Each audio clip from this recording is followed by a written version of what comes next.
Du coup, pourquoi ai-je fait si vite ce livre sur un événement qui n'est pas fini, qui est toujours en cours, et on abordera la question de ses futurs possibles? Je l'ai fait par réaction, et on vient au fond de l'évoquer, par réaction à la vulgate dominante, qu'elle soit celle produite par le pouvoir politique ou produite, relayée par les médias principaux ou le discours médiatique dominant. Il y avait donc un événement inattendu, imprévu, inconnu. Évidemment, et les sociologues sont là pour nous montrer, les économistes aussi, mais surtout ceux qui travaillent la sociologie des sociétés, pour nous montrer qu'évidemment, il y avait plein d'indices, plein de prolégomènes, et plein de... Nous-mêmes, on a retrouvé à Mediapart des reportages où on se dit, au fond, nous avions décrit ce monde des Gilets jaunes. Mais le fait qu'un monde, pour le résumé, même s'il est évidemment hétérogène, multiforme, mais un monde de travailleurs pauvres, de gens qui ont des emplois mais qui n'arrivent pas à finir leur mois, de retraités, de gens qui ont des retraites mais qui les ont vus baisser avec l'augmentation des taxes et qui du coup ne peuvent plus jouer dans la solidarité intergénérationnelle, aider leurs petits-enfants, qu'un monde de femmes, beaucoup de femmes, et notamment de femmes vivant seules, élevant seules leurs enfants. C'est ça les caractéristiques qu'on a vues tout de suite dans ce mouvement, que ce monde-là, qui n'est pas particulièrement organisé, pas particulièrement présent dans les syndicats, plutôt en dehors des cadres de la politique ou de l'expression traditionnelle, bref, que ce peuple-là surgisse à partir de la démocratie numérique, à partir de pétitions qui font leur chemin, à partir des réseaux sociaux, et surgissent du virtuel au réel en se donnant rendez-vous sur ce symbole des ronds-points, des lieux où on bloque notre société de la vitesse, notre société de la circulation, et où on se pose, on échange, on partage, on se rencontre. Et donc, c'était face à cet événement ce qui nous a surpris, nous, à Mediapart, puisque mon livre est nourri du travail de Mediapart. Nous nous sommes dit, réaction normale de journalisme, me semble-t-il, l'événement est inédit, donc avant de dire ce qu'il faudrait en penser, allons y voir et rendons compte de la manière la plus approfondie possible dans ce travail de sociologie du présent, presque, qu'est le journalisme, de l'immédiat, d'histoire immédiate, rendons compte de ce que nous avons sous les yeux. Et ce que nous avons vu dans nos reportages, et fait par diverses personnes, est à l'inverse de ce que vous avez pu voir dans les petites lucarnes, notamment dans les 2 premiers mois, où on ne voyait au fond que des incidents, que des violences le samedi, et des porte-paroles autoproclamés, plus ou moins pour certains Olibrius, s'autoproclamant d'un mouvement dont nous constations, premièrement, qu'il était pour l'essentiel pacifique, deuxièmement, qu'il ne voulait pas avoir de porte-parole, qu'il était profondément dans une culture d'auto-organisation, se méfiant de la représentation. Et donc, nous avions une autre réalité que celle-là. Et mon livre est un plaidoyer. Ils ne me l'ont pas demandé, mais d'une certaine manière, je suis venu à côté des Gilets jaunes contre ce dénigrement et ce rabaissement de ce mouvement social. Il fallait absolument qu'une parole d'en haut, politique et médiatique, nie cet événement et le discrédite. Au fond, il fallait que ce peuple inédit, inconnu, méconnu, soit forcément vil, soit forcément laid, et il fallait le rabattre dans des repères connus et commodes, l'extrême droite, le racisme, la violence, l'extrémisme, l'antisémitisme, etc.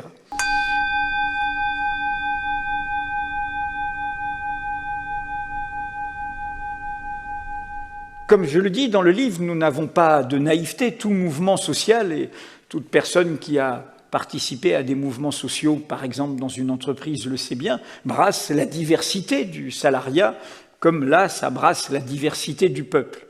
Mais c'est dans cette dynamique du mouvement social que se fait la politisation commune.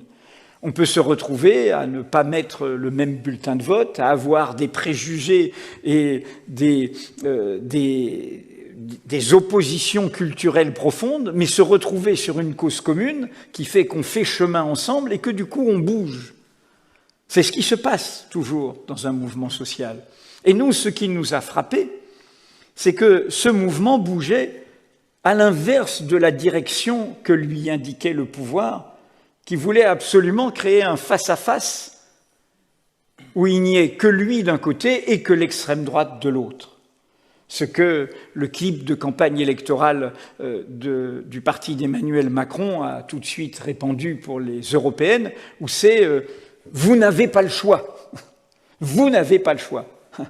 Un retour en français du fameux Mrs. Tina de Madame Thatcher. There is no alternative. Vous n'avez pas le choix. C'est le chaos, l'extrême droite, les nationalistes, les populistes, ou c'est nous. Et les gilets jaunes, eh bien non, c'est le tiers exclu, justement. Il y a autre chose qui s'invente. Et ce qui s'invente, c'est au départ un mouvement qui part de l'injustice fiscale, d'un constat tout à fait conscient et d'une intelligence du réel, qui est qu'il y a eu des choix fiscaux au-delà des inégalités qui sont dans notre monde et qui, vous le savez, qui ont rejoint le niveau d'inégalité de la fin du XIXe siècle ou du début du XXe siècle, c'est-à-dire l'accaparation de la grosse part des richesses, on pourrait dire, c'est les statistiques d'Oxfam, quand ils disent qu'il y a 26 personnes qui possèdent autant de richesses que 3 milliards 700 millions d'individus. Bon, l'accaparement de cette richesse par une infime minorité, une sorte de rupture qui fait qu'il y a une grande masse qui se retrouve dans sa diversité, petits patrons, salariés, travailleurs pauvres, travailleurs précaires, etc., à vivre une situation différente. Et en l'occurrence, dans le cas des Gilets jaunes, je rappelle les chiffres, au-delà des chiffres globaux, entre l'été 2017 et l'été 2018, les choix fiscaux faits par la présidence Macron ont appauvri la puissance publique, et ont appauvri la puissance publique en faisant un cadeau immense à cette ultra-minorité. La chute des recettes fiscales de l'État venant de l'ex-impôt de solidarité sur la fortune, venant des dividendes, venant des droits de succession, en un an, moins 39%.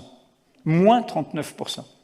Et au même moment, et on l'a vu dans les chiffres de 2018, les dividendes aux actionnaires, pour la première fois, ont été distribués comme cela se faisait avant la crise économique de 2007-2008, où près de 60 milliards, plus de la moitié des résultats du CAC 40, des grandes entreprises, a été distribué aux actionnaires. Donc il y a une minorité de gens qui payent beaucoup moins pour qu'il y ait des écoles, des hôpitaux, des commissariats, etc.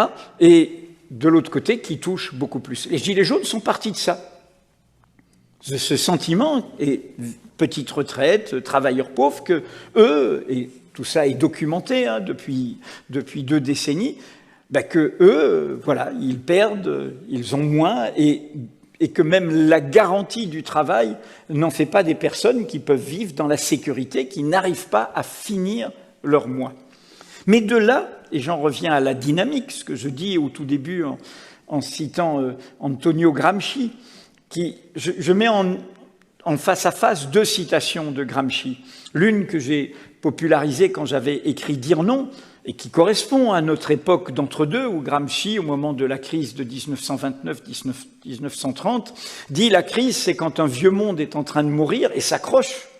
Il ne veut pas perdre ses avantages, ses bénéfices, ses privilèges, mais il sait qu'il va mourir, donc il s'accroche de plus en plus. Et puis il y a un nouveau monde qui essaye d'être inventé, et on le connaît bien dans toutes les mobilisations, qu'il s'agisse du climat, qu'il s'agisse de l'intermondialisme, qu'il s'agisse de plein d'autres domaines, il y a ce nouveau monde. Mais ce nouveau monde tarde à naître, il n'arrive pas à percer. Et là, la vraie phrase importante de Gramsci, c'est la phrase suivante, et il dit, dans cet entre-deux surgissent les phénomènes morbides les plus variés. ce qu'une traduction plus littéraire, plus poétique en français dit « dans ce clair-obscur surgissent les monstres ». Alors, cette façon de vouloir caricaturer ce mouvement, c'est dire voilà les monstres. Bon, j'y reviendrai, je pense que les monstres, justement, sont peut-être ceux qui caricaturent ce mouvement. Mais je mets cette phrase-là, de Gramsci, en opposition à une autre, où en 1933, il s'en prend à la prédiction, au fond, y compris une idéologie, c'était le moment du mouvement communiste mondial, du marxisme dit scientifique, qui prétend savoir le futur de l'humanité. Et il dit la seule prédiction que l'on peut faire, c'est la lutte. Et c'est la lutte qui va faire l'avenir d'un mouvement. Et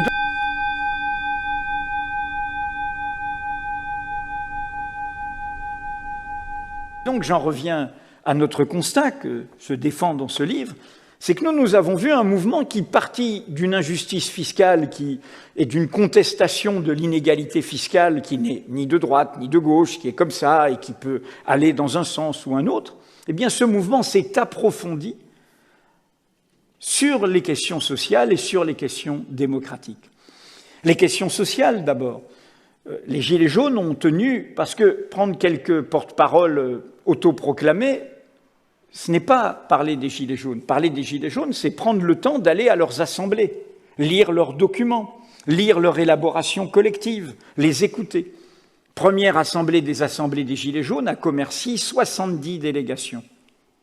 2 jours de débat, un texte commun. Et dans ce texte commun, non seulement ils disent qu'évidemment ils condamnent tout racisme, tout antisémitisme, toute xénophobie, mais par exemple, au registre des droits sociaux, ils disent que les droits sociaux qu'ils demandent, que je ne vais pas redétailler ici, doivent être accordés à tous ceux qui vivent en France, quelle que soit leur nationalité. Quelle que soit leur nationalité. Aucun parti politique français ne formule les choses comme ça. C'est-à-dire que les mêmes gilets jaunes qu'on voulait voir fascistes, extrémistes, racistes, etc., disent « bah oui, les migrants, ils doivent avoir les mêmes droits sociaux que nous ». C'est ça que ça veut dire, très concrètement.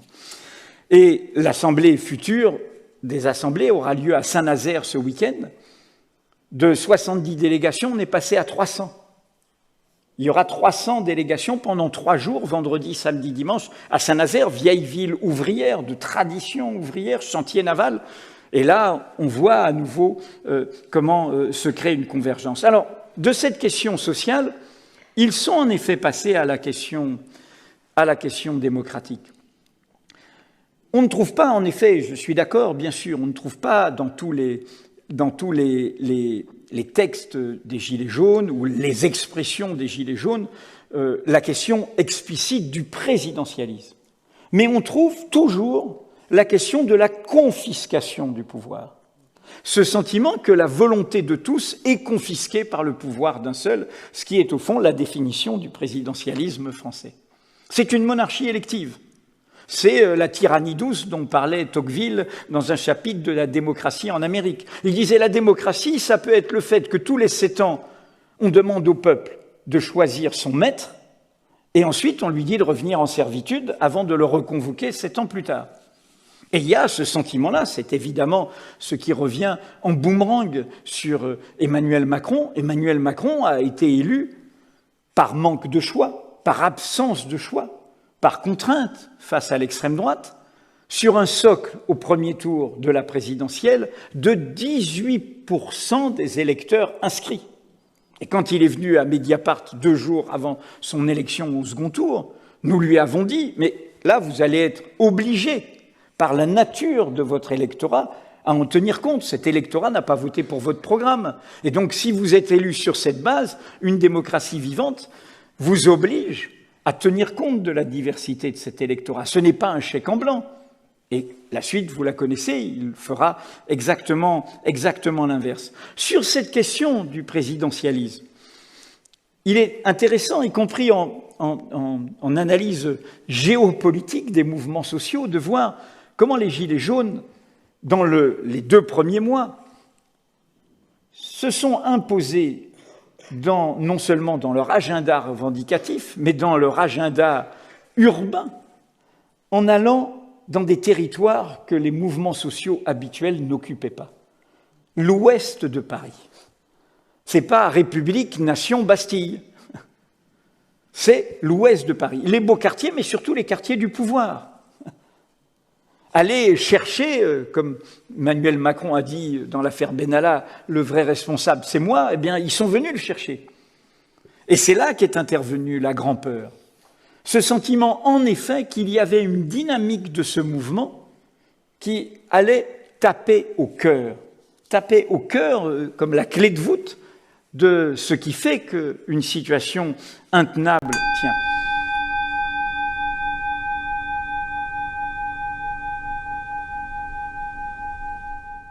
Ce qui m'a frappé et que je défends dans le livre, qui est, comme vous l'avez compris, c'est pas, je ne rends pas compte des Gilets jaunes, ça c'est le travail quotidien des Mediapart, je ne prétends pas dire une étude concrète et fournie des Gilets jaunes, c'est une réflexion à propos des Gilets jaunes. Et dans cette réflexion, pour moi, ce que cet événement fait surgir, on s'interroge beaucoup sur notre époque, sur l'absence de réponse politique, de solutions. Et je trouve que les Gilets jaunes nous disent deux choses. Premièrement, que nous avons un repère. Il n'y a pas besoin de programme très compliqué pour s'en sortir. Nous avons un repère, c'est la question de l'égalité. Il faut en revenir aux fondamentaux, et c'est en ce sens que tout mon livre convoque au fond une musique 19e, celle d'avant les partis, celle de ce qu'on appelait les Marianeux en France, les démosocs, les républicains démocratiques et sociaux, qui n'avaient pas forcément d'étiquette fixe, qui se retrouvaient en 1830, les Trois Glorieuses, en 1848, la Commune de Paris et d'autres événements, et qui portaient cette question de l'égalité. Le moteur de l'égalité. Nous naissons libres et égaux en droit, sans distinction d'origine, de condition, de culture, d'apparence, de croyance, de sexe, de genre. Et il suffit de l'énoncer comme cela pour voir combien c'est un moteur infini pour inventer des droits, conquérir des droits, défendre des droits. Et au fond, les Gilets jaunes, ils sont ancrés là-dessus, la question de l'égalité. La deuxième chose qu'ils nous disent, et je m'arrêterai là, et au fond, c'est cela pour moi la victoire des vaincus. À la fin, je convoque un autre auteur qui m'est cher, Walter Benjamin. L'auteur, vous le savez, des thèses sur l'histoire, la critique de cette vision linéaire, comme un temps vide du progrès. L'idée que la catastrophe peut survenir. Et nous savons, nous sommes dans une époque où la catastrophe est là. Comme disait Walter Benjamin, la catastrophe, elle n'est pas devant nous. La catastrophe, c'est que ça continue comme avant. Nous savons, c'est le GIEC, il se trompe peut-être, c'est peut-être 5 ans avant, c'est peut-être 10 ans plus tard, j'en sais rien. Mais ils disent qu'il nous reste que 11 ans, 2030, avant d'inverser la tendance du dérèglement climatique, de pouvoir, 11 ans pour pouvoir inverser la tendance par rapport à la destruction du tout vivant du monde par notre hubris. Et sinon, après, ce sera irrémédiable dans les conséquences, et ce n'est pas nous qui paierons d'abord les dégâts de tout cela. Donc l'urgence climatique, elle est là, elle est déjà là. Nous savons, j'y faisais une allusion, qu'un monde où le gros des richesses est capté par une toute petite minorité, je cite un autre universitaire que connaissait bien Bruno Latour, des classes dirigeantes offshore qui ne sont même plus dans notre monde et qui ont besoin d'un personnel politique qui défend ce qui est indéfendable. Indéfendable, une telle appropriation de richesse est indéfendable. C'est comme une tête d'épingle où tout est concentré. Et c'est intenable. Et nous savons, car l'Europe l'a vécu, que c'est intenable. Les 2 guerres mondiales et la catastrophe, les 30 ans de catastrophe européenne, sont issus de ce monde intenable. Et puis enfin, nous savons que la tendance générale actuellement, dans des contextes différents, dans des cultures différentes, dans des histoires nationales différentes, c'est comme c'est intenable. Mais comme il y a une petite minorité dirigeante qui n'est qu'en dans le court terme, de garder son pouvoir, de garder son avoir, de garder ses possessions, qui ne pense qu'à elle, en clair. Eh bien, comme ce n'est pas tenable, il y a le recours à des pouvoirs autoritaires nés de l'élection, qu'il s'appelle Bolsonaro, qu'il s'appelle Trump, qu'il s'appelle Erdogan, qu'il s'appelle Poutine, et nous en avons d'autres exemples autour de nous. La dérive autoritaire, la tentation autoritaire, et on y reviendra sans doute, les Gilets jaunes le montrent. Et donc,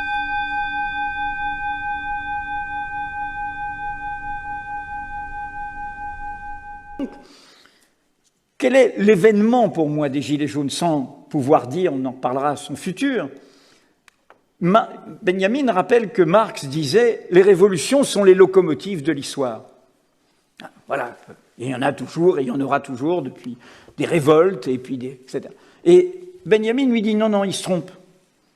La révolution, c'est plutôt que les locomotives de l'histoire, c'est le moment où les passagers du train, l'expression est importante, les passagers du train, c'est comme le peuple des ronds-points. Ils n'ont pas décidé de venir à un meeting ou, comme vous, de venir nous écouter. Ils sont dans le train. Et dans la diversité de leur histoire sociale, idéologique, politique, culturelle, ils prennent conscience que le train va dans le mur ou dans le gouffre. Et à ce moment-là, et c'est la réponse de Benjamin, il dit non, les révolutions, c'est le moment où les passagers du train tirent sur le signal d'alarme pour déclencher les freins d'urgence. Il faut que le train s'arrête. Et les Gilets jaunes, c'est cela, tout comme les jeunes, le mouvement international qui dit « le vendredi, on ne va pas en classe, parce que ça ne sert plus à rien ». Et pourquoi j'ai voulu absolument faire cette réhabilitation, c'est qu'à la première marche du climat en décembre, j'y étais, la pression du pouvoir a été de dire aux écologistes « ne manifestez pas ». C'était le 8 décembre, c'est là où il y aura le plus de violence, de plus grande peur, panique du pouvoir. Et la pression a été faite sur les écologistes de dire Alternativa et d'autres, ne manifestez pas. Hein, il y a les gilets jaunes, c'est très dangereux, vous, c'est une bonne cause, restez chez vous. Ils ont tenu bon. Et on s'est retrouvé place de la République avec des gilets jaunes, des gilets verts, et ce mot d'ordre qui depuis s'est répandu partout, fin du monde, fin du mois, c'est pour nous le même combat. Donc, je ne prédis pas l'avenir des gilets jaunes, je ne suis pas naïf sur la confusion possible et la diversité d'un mouvement social, mais je dis qu'on ne peut pas faire la fine bouche. Et en fait, mon livre s'adresse d'abord, en clair, aux gauches installées, aux gauches professionnelles, qui sont restés sur le bas-côté. Certains de leurs militants ont été dans ce mouvement, mais la plupart se sont dit « mais on ne les connaît pas, ceux-là. Ils n'ont pas le passeport, ils n'ont pas le label. » Et donc, ils sont restés. Et si on ne va pas, celui qui ne va pas dans la lutte en paiera néanmoins le prix. Et donc, mon livre est un appel à comprendre que c'est ce chemin-là qu'il faut prendre. Si nous croyons ce que nous écrivons, qu'il faut arrêter le train, eh bien, nous n'avons qu'une arme, c'est la société. C'est le surgissement de la société.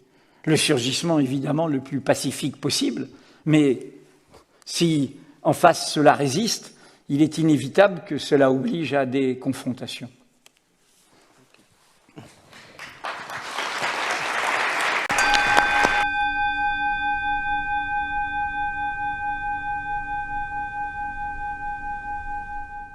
Beaucoup de choses.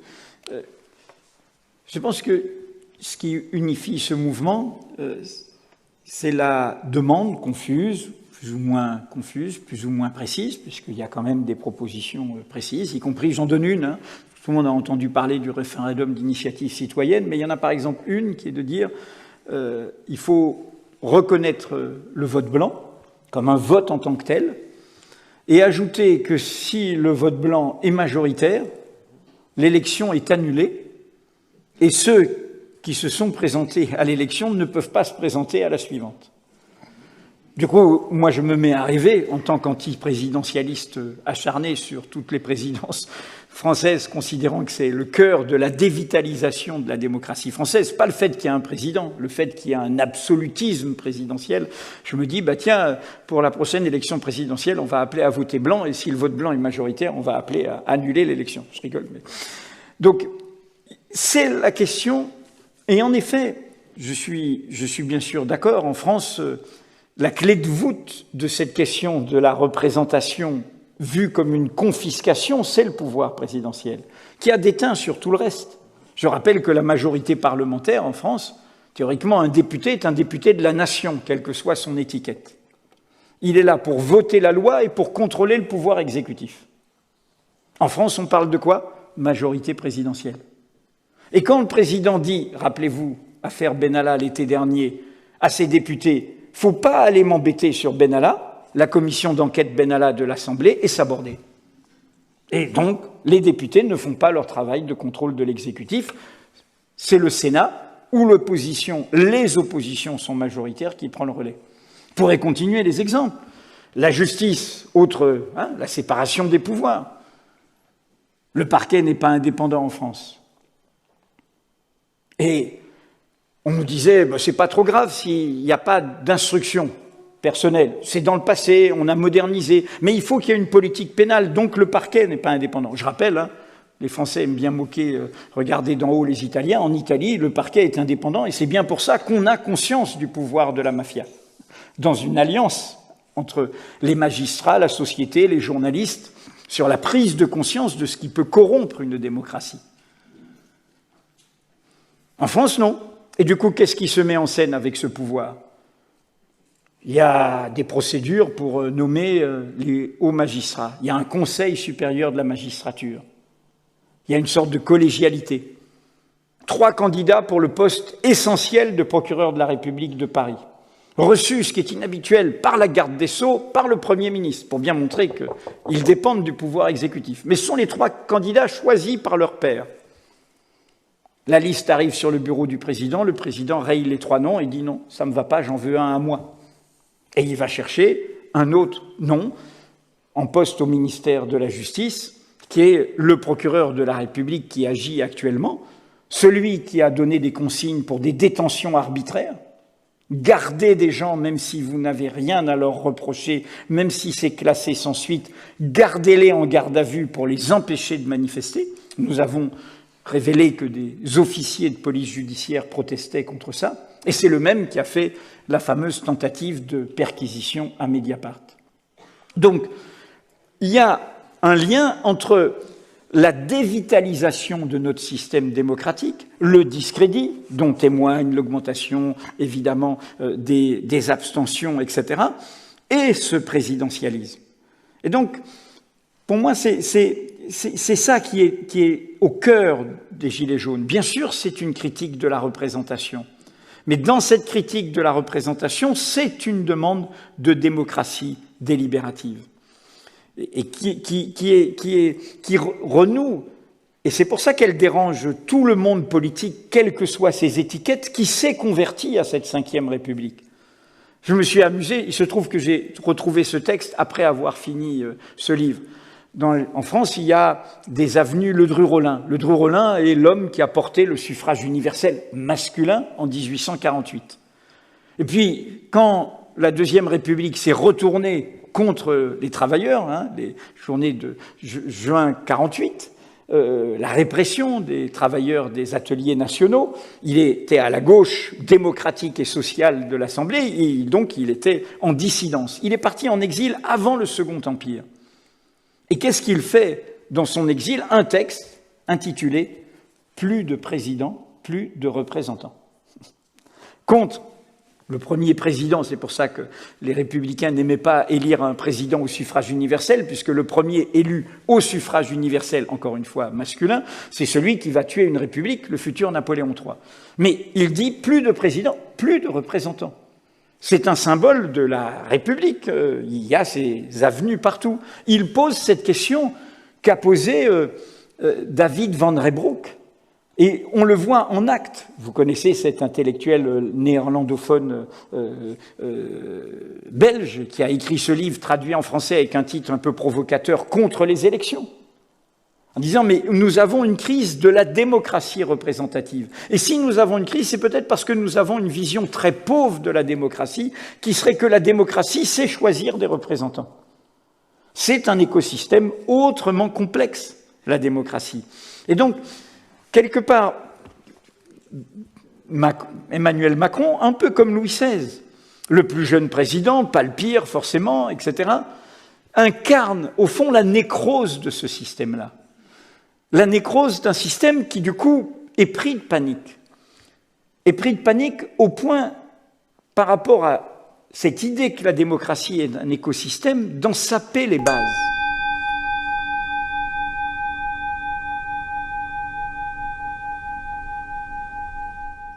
Dans cet écosystème, il y a l'idée des droits fondamentaux, qui préexistent au droit de vote et qui préexistent à la représentation. Le droit de se réunir, de s'assembler, le droit de manifester et de protester, de faire des pétitions, le droit de s'exprimer, de dire ses opinions, et le droit de s'informer. La décision heureuse a été rendue aujourd'hui. Le Conseil constitutionnel français a, heureusement, censuré la loi qui était proposée au prétexte des manifestations de Gilets jaunes, qui était une loi remettant en cause le droit de manifester. Il faut bien comprendre qu'est-ce que ça signifie dans nos temps comme régression de la culture démocratique. Un droit fondamental, c'est un droit fondamental. Ça veut dire quoi? Ça veut dire que si on abuse de ce droit fondamental, seul un juge indépendant peut vous sanctionner. Vous abusez du droit de la presse, vous abusez du droit de réunion, vous abusez de la liberté d'expression, vous abusez du droit de manifestation. A posteriori, on va sanctionner cet abus. Commencez à dire, s'il y a des abus de ce droit fondamental, il faut réduire ce droit fondamental. C'est commencer à saper comme on cirait les pieds d'une table ou d'une chaise, les fondements de la démocratie. Or, la loi qui était proposée était une loi dans la foulée de décisions qui avaient déjà été prises, au prétexte du terrorisme, mais visant les activistes du climat. Comme par hasard, pas des terroristes, des activistes du climat, qui est, au fond, d'empêcher les oppositions de s'exprimer. De pouvoir, sur simple renseignement administratif, une note blanche, le spécialiste de la police qui est à côté de moi connaît bien ça, sur simple soupçon administratif, dire telle personne, elle n'a pas le droit d'aller protester et manifester. Et non seulement elle n'aurait pas le droit, mais elle devra pointer au commissariat pour montrer qu'elle n'est pas à l'endroit de la manifestation. Pratique, j'ai dit au prétexte du terrorisme, ça avait été fait au moment de la COP 21, mais pratique, comme toujours, ça n'arrive pas qu'aux autres. De la même manière, et je vais y venir, que les pratiques de maintien de l'ordre dévoyées ont d'abord été expérimentées dans les quartiers populaires, avec les brigades anticriminalité, ces mesures-là ont été expérimentées avec les supporters du sport le plus populaire, le football. Des fichages, des soupçons, et on empêche des gens de s'exprimer, et au prétexte qu'ils seraient comme Minority Report, au fond. On prédit qu'ils seront violents. On dit à leur place qu'ils seront violents. On n'a pas de preuves, on n'a pas d'indices, il n'y a pas de juge indépendant, mais on dit qu'ils seront violents, et donc on les prive du droit fondamental qui est celui par lequel les démocraties s'inventent et se défendent. Se réunir, s'assembler, s'exprimer, manifester et s'informer.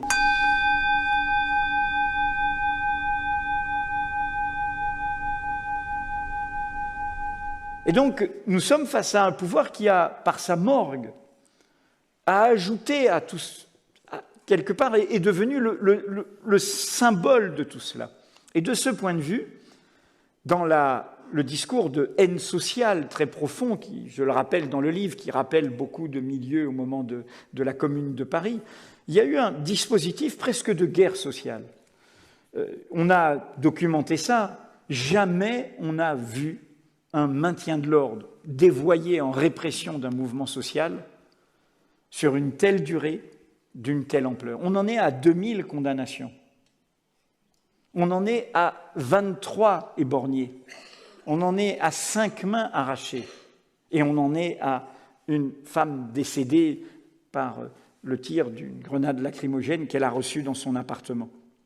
On n'a jamais vu quelque chose de cette ampleur dans des pratiques.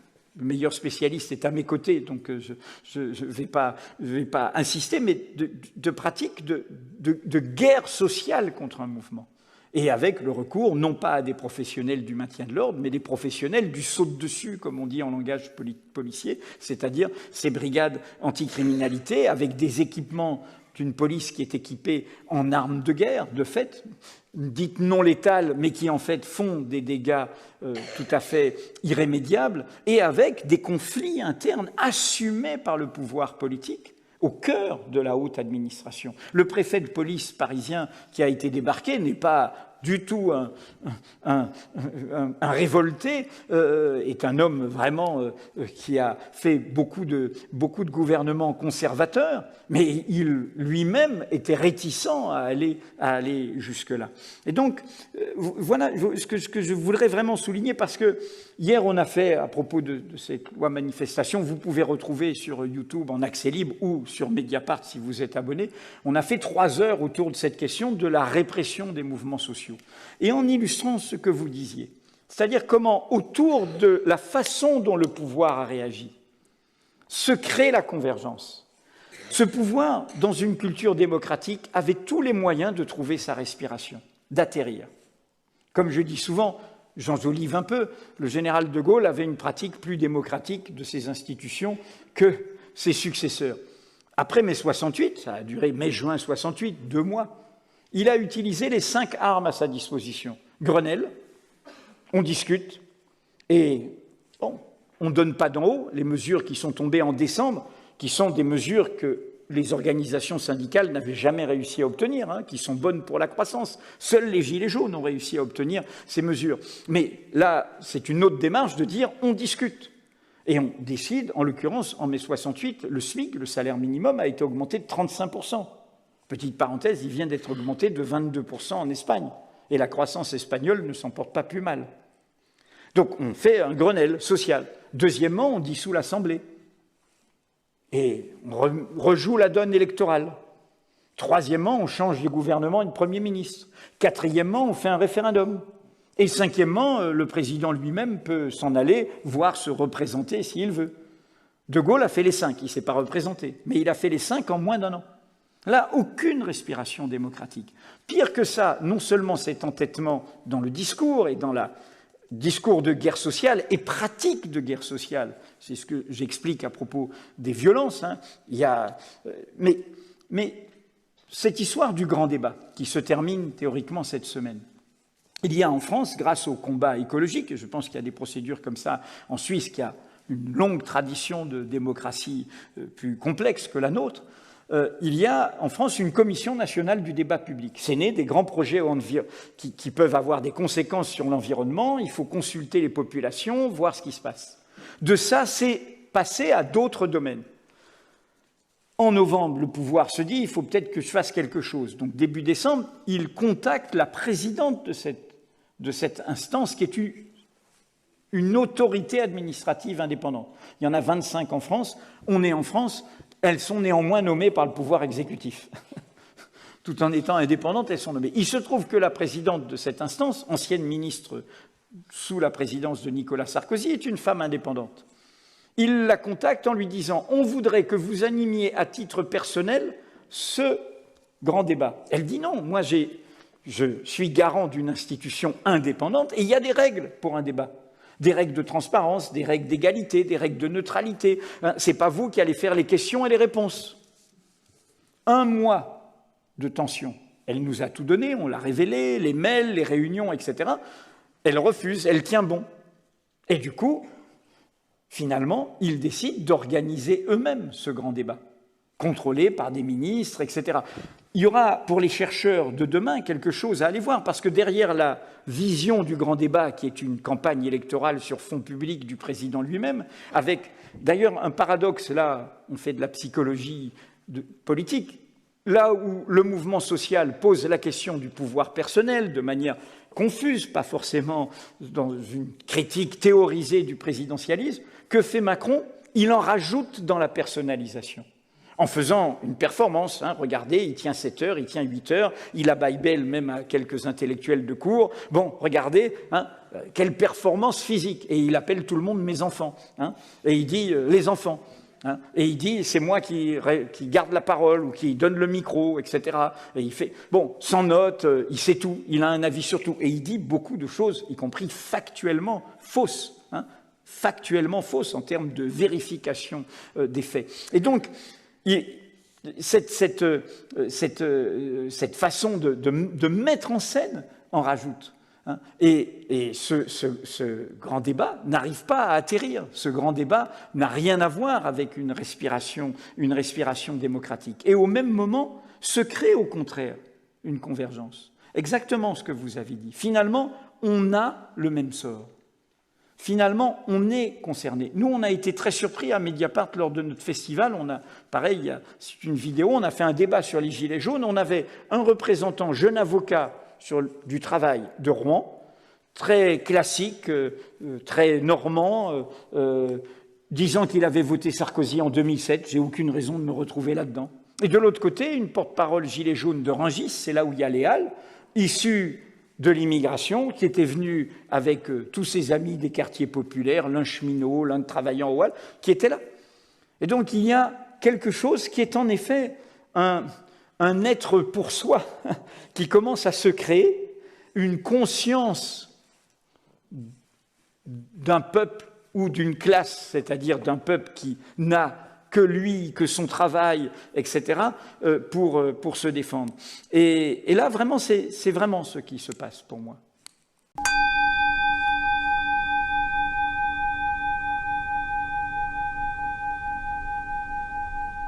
Je vais essayer en vrac de répondre à tout ça.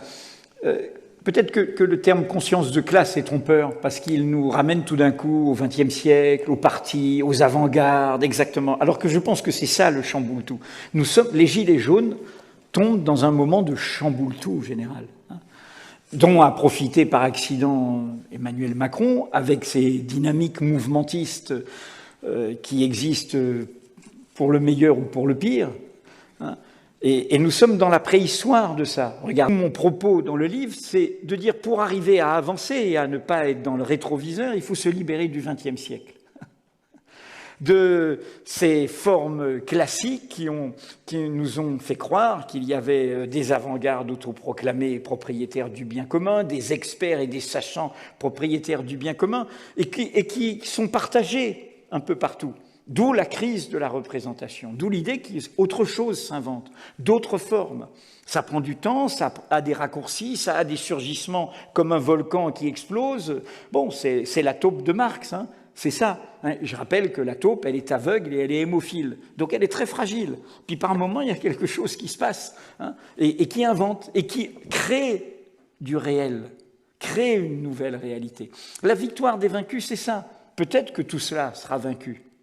Mais cela a planté quelque chose. Ça a planté une exigence sociale et ça a obtenu des mesures sociales que les organisations classiques ne pouvaient pas obtenir. Ça a planté la question démocratique. Et on y reviendra, peut-être, j'y reviendrai, peut-être que ça ne débouchera pas, mais ça a posé cette question. Ce que j'appelle la question de Banquet en reprenant une formule de Marx sur le suffrage universel. Marx, il était du côté de cette vision de la question sociale, la question des classes, le prolétariat qui allait libérer tout le monde, etc. Hein, okay. Mais en même temps, dans ces textes politiques, où là, lui, il fait l'effort de se confronter à l'événement, le texte qu'il fait sur le coup d'État de Napoléon, du futur Napoléon III, le texte qu'il fait sur la Commune de Paris, où la Commune de Paris, beaucoup de gens de républicains classiques, je cite par exemple George Sand, qui les accompagnait, une écrivaine, mais qui regarde ce peuple de gueux d'en haut, Zola, qui dit après la semaine sanglante, c'est bien fait pour eux. Zola, le futur Zola de J'accuse, Anatole France, qui va être un symbole des écrivains pour la gauche. Donc, et qu'est-ce que fait Marx? Il se met en cause. L'événement le met en cause. L'événement l'oblige à bouger. Et à comprendre, quand il dit, pour 1848, il dit la question de Banquet. Il veut dire quoi? Alors, en reprenant les banquets républicains, il n'y avait pas de parti. Mais il dit, il y a tout d'un coup une question qui, justement, sortant de l'idée, il y a les classes qui seraient le levier, qui unifie des gens différents. Et qui font que des gens différents comprennent qu'ils ont des intérêts communs. Je pense, c'est mon hypothèse, on verra, que la question démocratique en France est le levier des autres questions. et qu'elle permet de déboucler les autres questions. Ça ne veut pas dire qu'il n'y a qu'une réponse, il y a un pluralisme, il y aura des discussions, mais de déboucler leur élaboration.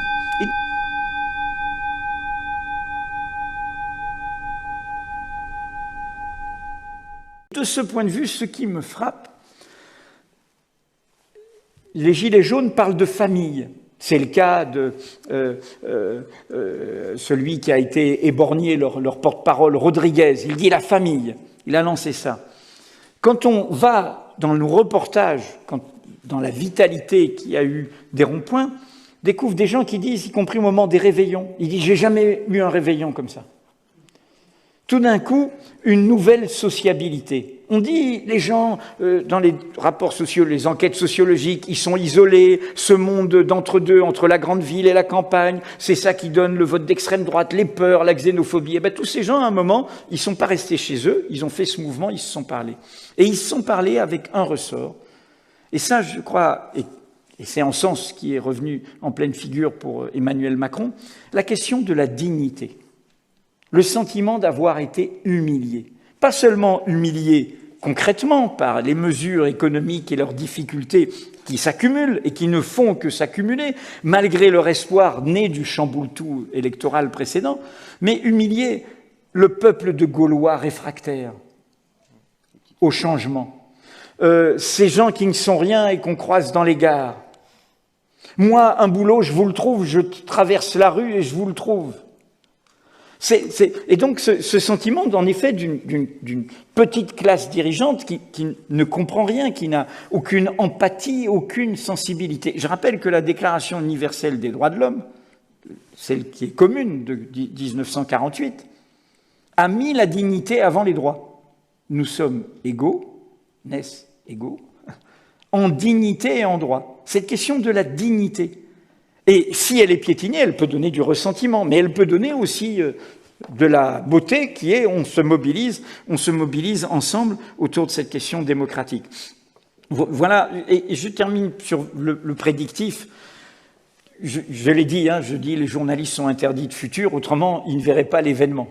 Ils ne verraient pas l'événement, eux-mêmes ils commenceraient à mettre dans des boîtes ce qui se passe. Pour moi, je vois bien le rapport de force tel qu'il est, je vois bien que le bunker que sont les institutions de la Ve République, mais en même temps, ce que je vois, c'est l'impuissance de ce pouvoir politique à trouver sa sortie. Ils vont tenter la semaine prochaine avec les résultats du grand débat. On va voir si c'est comme le livre de pensée sur le progressisme des deux conseillers d'Emmanuel Macron, même à la revue Esprit où Emmanuel Macron écrivait, ils sont sidérés. Et ils ont vu quelque chose qui tombe des mains, une non-pensée, un bricolage de communicants, où y compris toute une littérature critique sur le progrès, etc., n'est pas présente.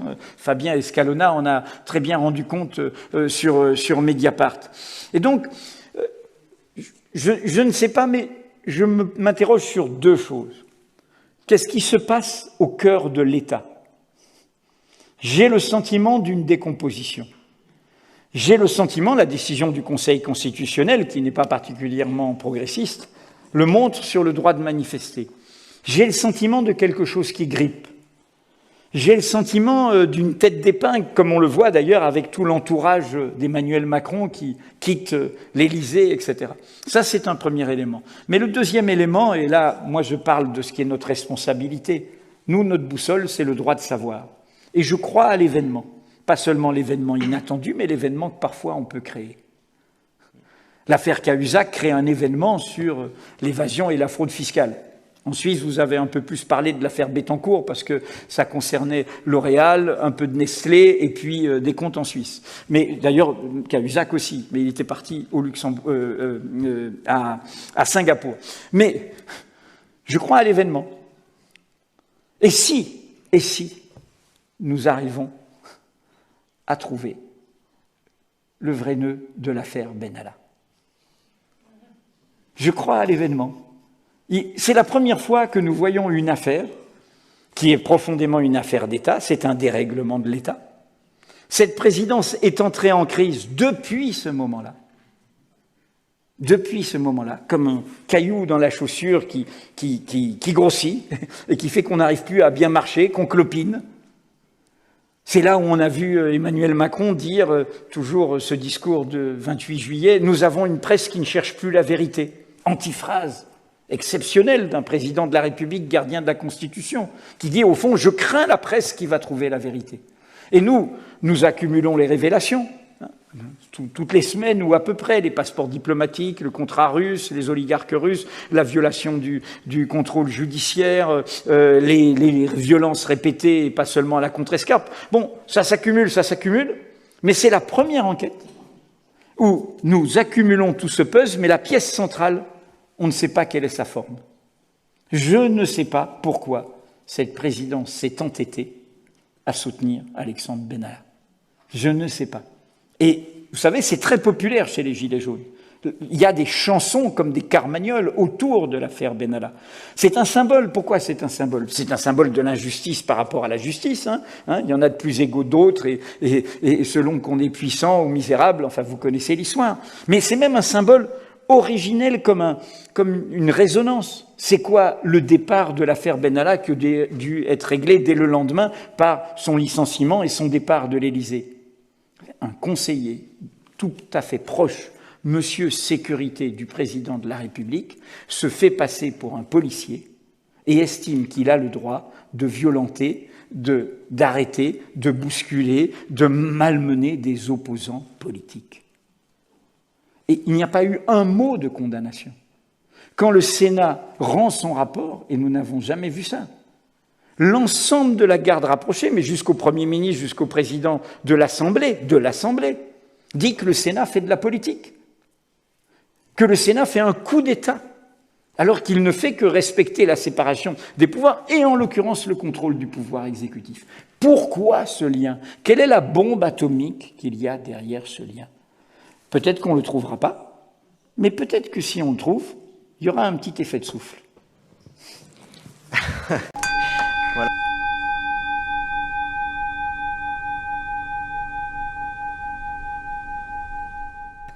D'accord, non, pas de souci. Sur l'économie,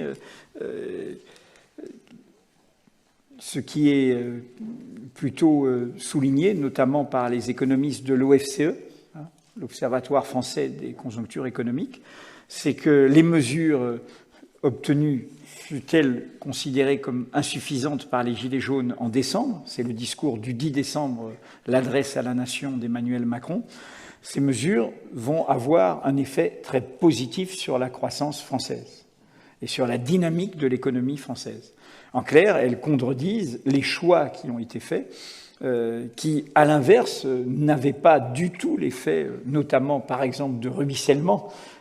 Ça, c'est intéressant de s'arrêter sur le ruissellement. Cette petite équipe dirigeante devrait faire plus de sociologie. Les sociologues savent, et je l'ai évoqué à propos des retraités, qu'il y a une forme de ruissellement et qu'ils ont vu en acte, que nous avons tous vu en acte dans les Gilets jaunes.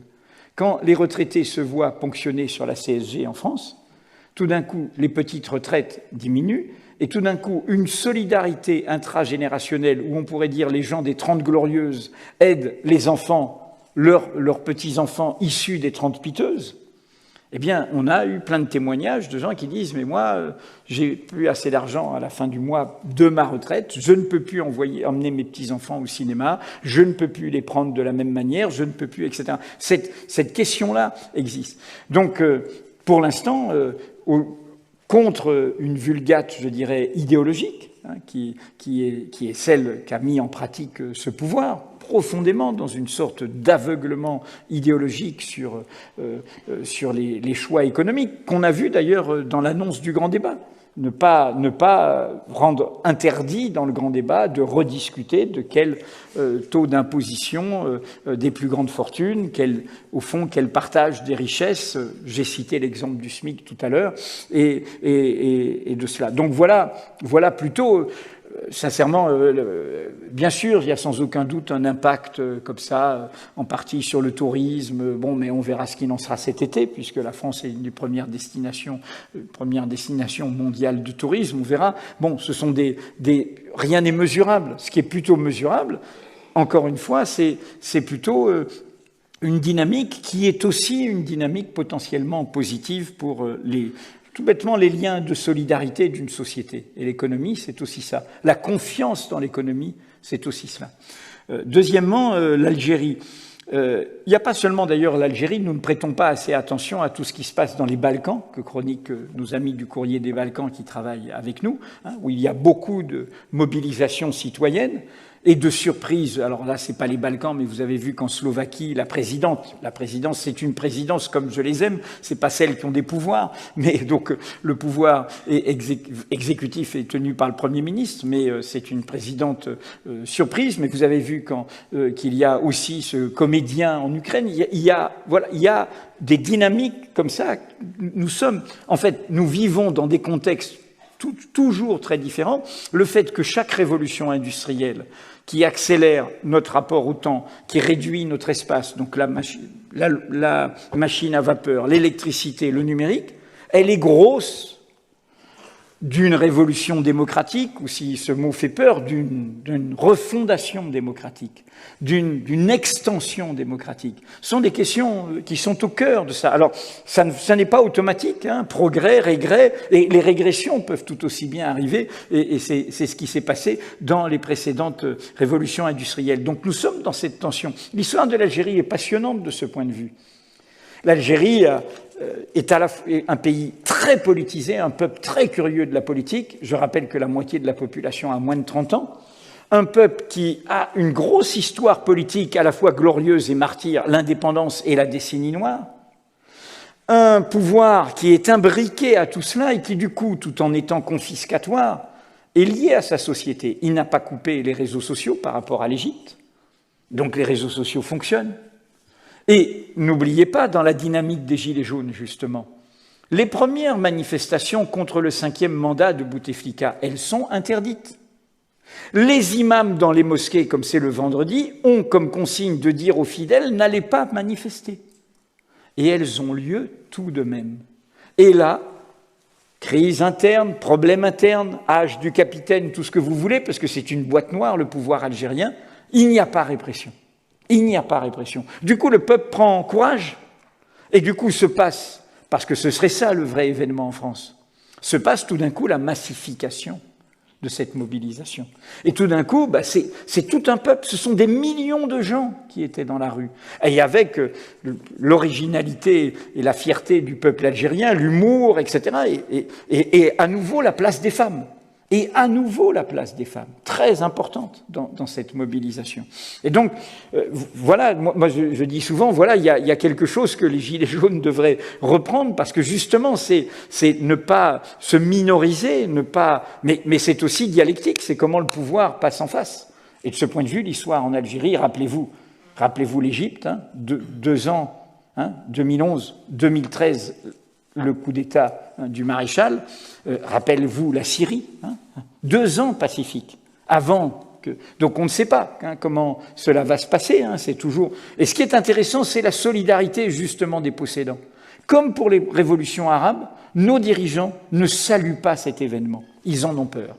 Ils en sont méfiants, au lieu de dire leur affection, leur solidarité. Quoi de plus beau qu'un peuple qui prend son destin en main ? Quoi de plus beau qu'un peuple qui ne reste pas sur le bas-côté, qui ne reste pas dans l'abstention, qui ne reste pas dans le quant à soi, dans l'individualisme, et qui se dit « ça me concerne ». Quoi de plus beau ? J'ai pas répondu tout à l'heure, mais la Suisse, elle a fait comme ça, il y a 7 siècles, autant que je sache. Bon, je suis de parti pris pour la Suisse, non, je rigole, je caricature. Mon père a fini sa vie en Suisse, est mort en Suisse, donc, et a fait sa vie à Lausanne, et a fait sa vie avec une Suissesse, donc après ma mère. Donc voilà, je suis donc, je n'ai pas la citoyenneté d'honneur, mais je dis ça. On revendique. Sur la question 5 étoiles, je ne pense pas, en tout cas sur la France insoumise, mais surtout, ce que je veux dire, et ça c'est intéressant, et c'est le marqueur, et qui traverse... Il se trouve qu'il y a un journal en Italie qui a accompagné le moment 5 étoiles, qui est Il Fatto Quotidiano. Son dirigeant est très proche des dirigeants 5 étoiles qui ont fait l'alliance avec Salvini. Mais ce journal, composé de beaucoup de gens qui venaient de Rifondazione Comunista en Italie, donc une partie de l'histoire du Parti communiste italien, etc., ces journalistes ne sont pas là-dessus. Et ils ne sont pas là-dessus, notamment sur une question qui est justement ce sur quoi 5 étoiles n'était pas au clair. 5 étoiles, c'était l'écologie et la corruption. Et là, c'est une alerte pour nous tous. Il y avait en revanche un point aveugle. Il est vrai que les politiques européennes ont contribué à le rendre aveugle en humiliant l'Italie. La question des migrants. La question des migrants. Et ça, c'est essentiel. C'est-à-dire, je pense vraiment qu'aujourd'hui, on ne peut pas défendre des solidarités au cœur du pays, c'est-à-dire pour son prochain, celui qui est proche, si on n'est pas au rendez-vous des solidarités pour ceux qui viennent du lointain. De la même manière qu'on disait à une autre époque, un peuple qui en opprime un autre ne saurait être libre. Eh bien, si on ne peut pas être au rendez-vous des solidarités face à ceux qui exercent un droit fondamental, il y a un hasard malheureux de la naissance. Et donc, nous avons le droit de quitter notre pays de naissance et de choisir notre pays de résidence. Tous ceux qui sont dans cette université, qui vont étudier à l'étranger ou faire des stages ou faire leur carrière à l'étranger, ne sont pas mis dans les migrants. Nous avons des passeports qui nous permettent d'aller dans 200 pays, un Afghan dans 20 pays. Cette inégalité-là, elle est au cœur du monde, dans les inégalités du monde. Aujourd'hui, nous le savons tous, les migrations sont pour l'essentiel sud-sud. 3,5% de la population mondiale seulement vit hors de son pays de naissance.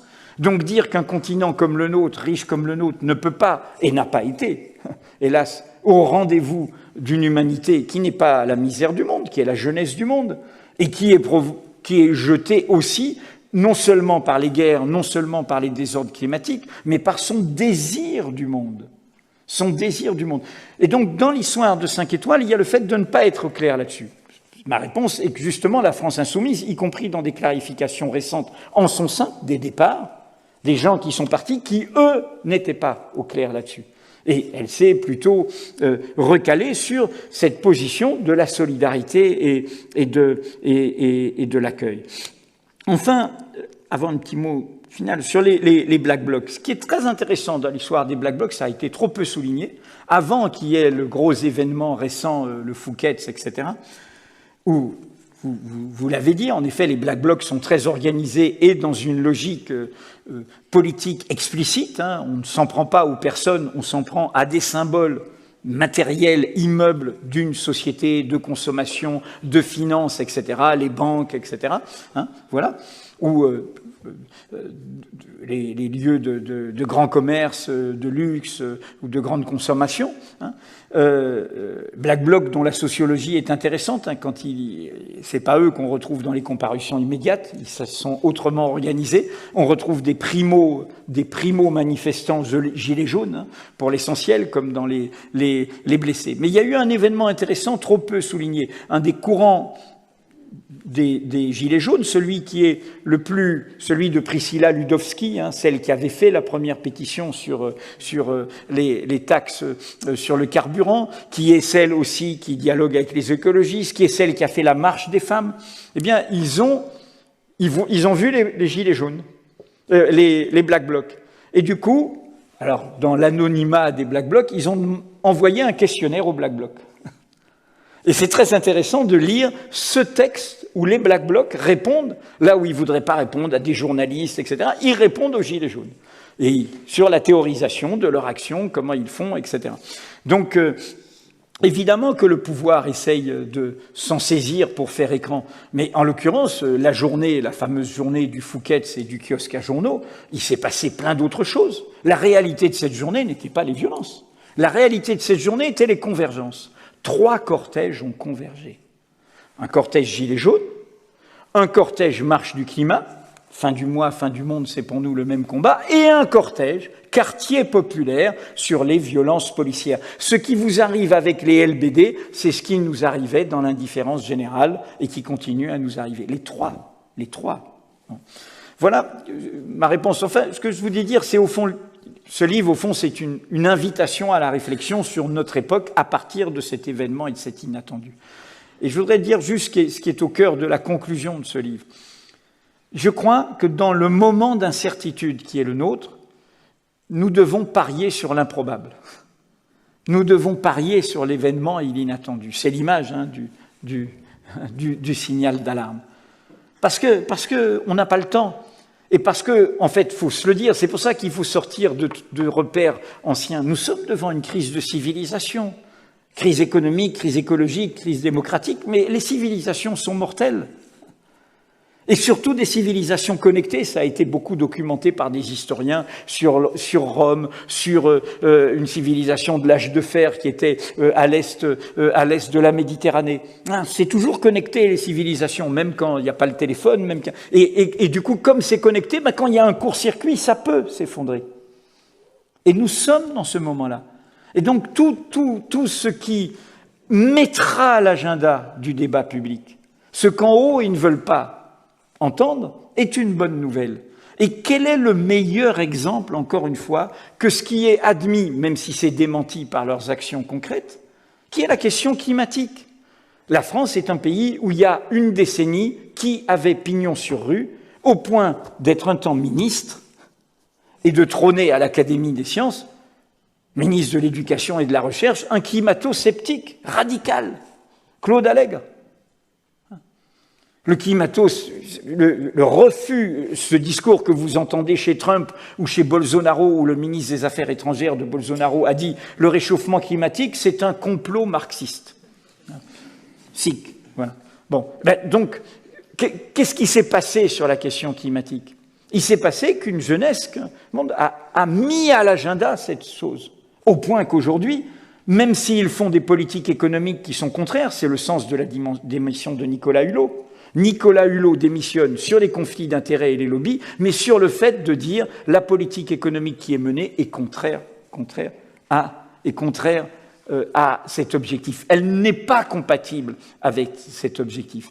Et donc c'est le seul levier que nous ayons dans ce moment-là. Peut en découler d'autres représentants, d'autres créations politiques, d'autres créations comme ça, mais en tout cas à la place où je suis, c'est-à-dire un citoyen, journaliste, au service d'un droit fondamental qui est le droit de savoir, eh bien c'est cela que j'espère, avec cette conscience, comme le dit Victor Hugo dans des phrases formidables avant 1848 sur l'événement, il dit « Quel plus beau quel symbole résume mieux le peuple que le pavé?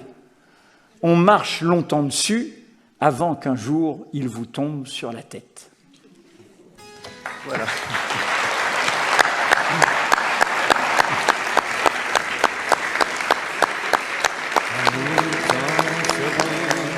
Au temps des cerises, les guerres rossignols et merle moqueur seront tous en fête. Les belles auront la folie en tête et les amoureux du soleil au cœur. Quand nous en serons au temps des cerises, sifflera bien mieux le merle moqueur. Mais il est bien court le temps des cerises, où l'on s'en va de cueillir en rêvant des pendants d'oreilles. Cerises d'amour aux robes pareilles, tombant sous la feuille en gouttes de sang.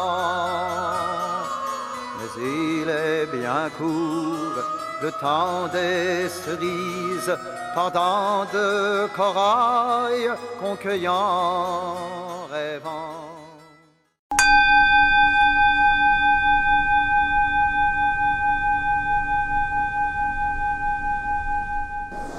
Si vous êtes mis en garde à vue, c'est que vous avez commis un délit, ou vous êtes soupçonné d'avoir commis un délit. À l'occasion de ce mouvement, il a été décidé de faire des gardes à vue sans motif. C'est-à-dire, on vous interpelle avant une manifestation, eh bien, et la consigne a été écrite par le procureur de la République, nommé par le président de la République à Paris, le même qui a tenté de faire une perquisition à Mediapart. Il a été écrit qu'il fallait garder en garde à vue les potentiels manifestants gilets jaunes pour les empêcher d'aller manifester. Donc pour atteindre un droit fondamental. Je rappelle que la démocratie, c'est pas uniquement élire des représentants, c'est des droits fondamentaux. Si je prends l'image de cette table, là, le plateau de la table, c'est les représentants, les gouvernants. C'est une des techniques. Il faut des élus, il faut des gouvernants. Mais il faut les 4 pieds pour que la table tienne debout. Et les 4 pieds sont plus importants que le plateau.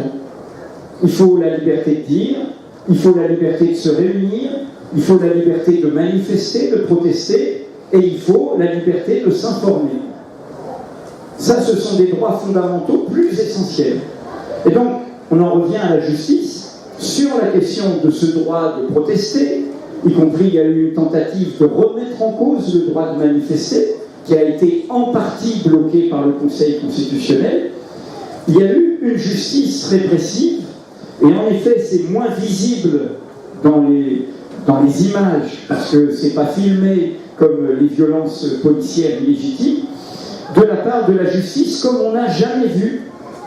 On a atteint des 1800 interpellations par semaine. On a atteint plusieurs milliers de condamnations de primo-manifestants, y compris à des peines de prison, et aussi, et c'est très important, à des amendes.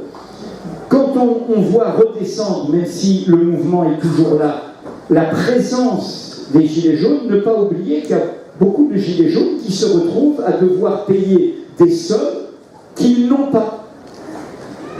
L'arme de l'amende comme une arme pour immobiliser les personnes. Et puis, il y a eu aussi, de la part de la justice, nous l'avons documenté, l'implication du parquet, qui n'est pas indépendant, comme bras armé du pouvoir exécutif. On l'a vu, y compris sur les violences contre la militante d'attaque à Nice. Vous avez vu que le procureur a dit qu'il avait nié qu'il y avait une charge policière parce que le président avait dit qu'elle n'avait pas eu lieu. Donc il ne fallait pas mettre dans l'embarras le président. La servitude. Et j'en reviens toujours en écho complice. Je pense que, qu'est-ce que nous pose ce mouvement? Il nous met sous les yeux, dans la dynamique de l'égalité qui pose la question sociale et démocratique, qu'aujourd'hui, et c'est vrai dans toutes les sociétés aujourd'hui, à l'échelle du monde, la question démocratique est la question centrale. La question démocratique devient un combat. Les idéaux démocratiques élémentaires deviennent presque révolutionnaires face à la dérive autoritaire que nous avons là. Nous avons des pouvoirs qui vident de sens ces mots-là. Nous, on le vit par rapport au rôle de la presse, au rôle d'une presse pluraliste, indépendante. Mais on le voit là sur le droit de manifester, on le voit sur le droit d'être différent, sur le droit de penser différemment, de protester, d'exprimer. Il y a le mépris social qu'il y a eu, l'absence de compassion sur les violences illégitimes. On a documenté ça, le nombre d'yeux éborgnés, le nombre de mains arrachées, le nombre de blessures graves. Pas un mot de compassion, pas un mot d'attention, pas un mot pour essayer de faire société. Et donc cette question de comprendre que nous avons aujourd'hui, et parce que le monde est inquiétant, parce qu'ils ont peur, parce qu'ils se sentent injustifiés au niveau de leur politique économique, au niveau du choix de servir des intérêts économiques socialement ultra minoritaires, eh bien, il y a des pouvoirs démocratiques par l'élection qui épousent un cours autoritaire qui piétine les principes démocratiques élémentaires.